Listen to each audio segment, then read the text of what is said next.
મોંમાં મૂકતા જ પીગળી જાય તેવી ઠંડી માટેની એકદમ નવી ટેસ્ટી હેલ્ધી મીઠાઈ હેલો ફ્રેન્ડ્સ, તમારું સ્વાગત છે મારા ઘરનું જ કિચનમાં. આજે આપણે બનાવીશું ઠંડીમાં ચીકીને આ બનાવશો તો તમારી ફેવરિટ થઈ જશે. એકદમ સુપર સોફ્ટ બને છે, સુપર હેલ્ધી બને છે અને બનાવી પણ એકદમ સિમ્પલ. ના દૂધ, ના માવો, ના મિલ્ક પાવડર, ના કોઈ ખર્ચો.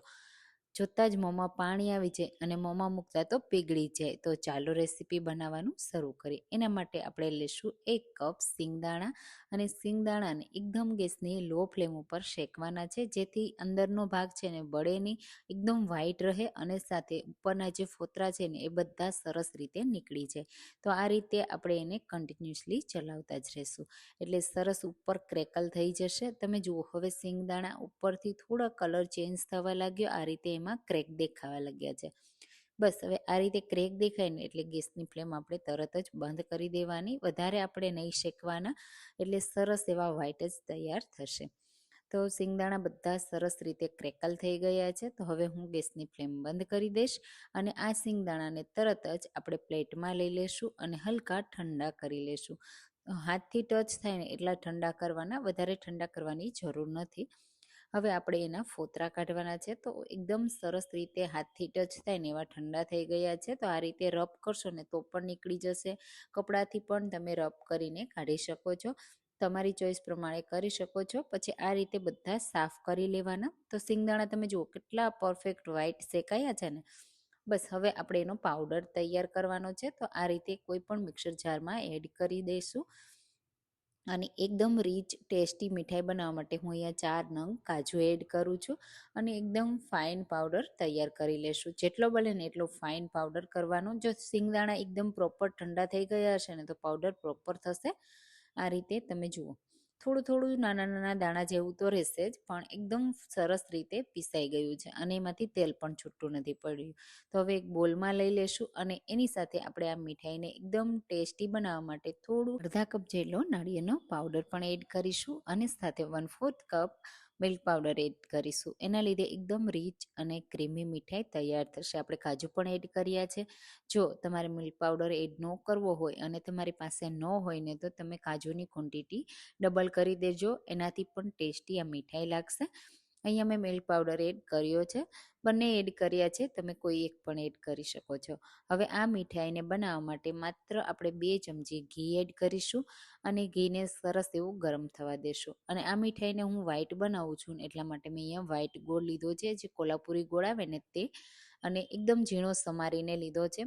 આપણે અહીંયા કોઈ ચાસણી નથી કરવાની, માત્ર ગોળને મેલ્ટ કરવાનો છે.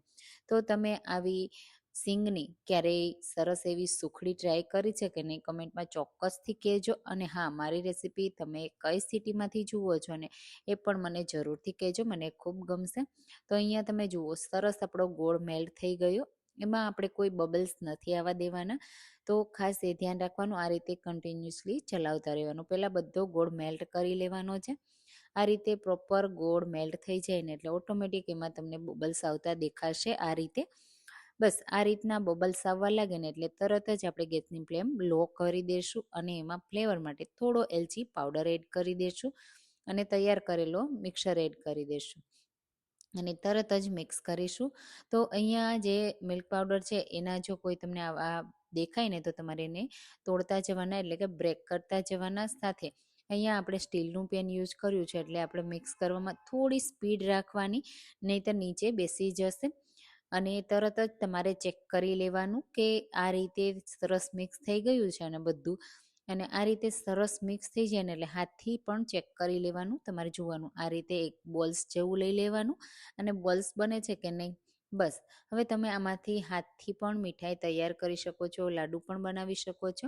આપણે આજે કાજુ કતરીનો શેપ આપવાના છે, એના માટે કોઈ પણ પ્લેટ લઈ લેશું, એમાં થોડું હલકું ઘી લગાવી દેશું અને પછી ગરમ ગરમ હોય ને ત્યારે જ એને સેટ કરી દેવાનું. અહીંયા જો આ મિક્સર એકદમ તમારું ડ્રાય હોય ને તો થોડું તમે ઘી પણ એડ કરી શકો છો અને થોડું પણ વધારે ગોળવાળું હોય ને તો પણ ચાલશે. ઠંડુ થશે ને એટલે પ્રોપર સેટ થઈ જશે. તો ઘણી વખત પરફેક્ટ માપ સાથે ન બનાવતા હોય તો એવું બને, પણ તમે જો આ રીતે કરશો ને એટલે પ્રોપર બનશે. હવે આ રીતે સ્પૂનના પાછળના ભાગથી આપણે પ્રેસ કરતા જશું ને એટલે એક સરખું તૈયાર થઈ જશે. અને સાઈડથી પણ આપણે સરસ એવું પ્રેસ કરી દેવાનું અને સ્મૂથ કરી દેવાનું આ રીતે. હવે ઉપરથી હું થોડા પિસ્તાની કતરણ અને રોઝ પેટલથી ગાર્નિશ કરું છું. વ્હાઇટ કલરમાં ગ્રીન કલર અને રેડ કલર બહુ સરસ એવો લાગે છે, જોતાં ખાવાનું મન થઈ જાય એવું. એટલા માટે હું અહીંયા આ બંનેનો યુઝ કરું છું. તમે કોઈ પણ ડ્રાયફ્રૂટથી ગાર્નિશ કરી શકો છો અને ગાર્નિશ કર્યા વગર પણ સર્વ કરી શકો છો. થોડું પ્રેસ કરી દઈશું અને માત્ર 10 જ મિનિટ આપણે એને સેટ થવા માટે રાખીશું. 10 મિનિટમાં સરસ પ્રોપર ઠંડુ પણ થઈ જશે. ઠંડી છે એટલા માટે.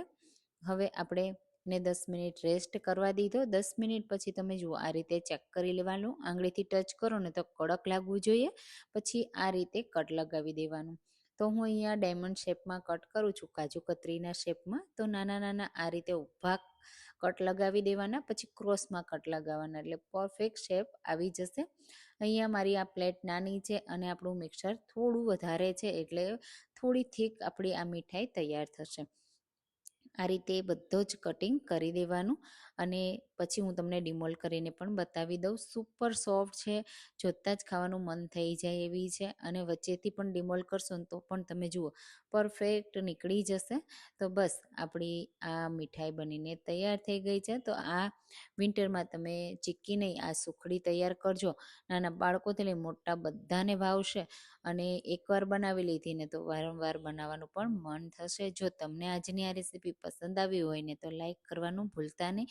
અને રેસીપી ગમતી હોય ને તો મારી ચેનલને પણ સબસ્ક્રાઈબ કરજો, જેથી આવી નવી નવી રેસીપીઓ તમને દરરોજ મળતી રહે. તમે જુઓ કેટલી સોફ્ટ છે, કેટલી દાણેદાર મીઠાઈ તૈયાર થઈ છે. તો તમે આજે જ ટ્રાય કરજો. ચાલો ફરી મળીશું એક નવી રેસીપી સાથે. Thank you for watching.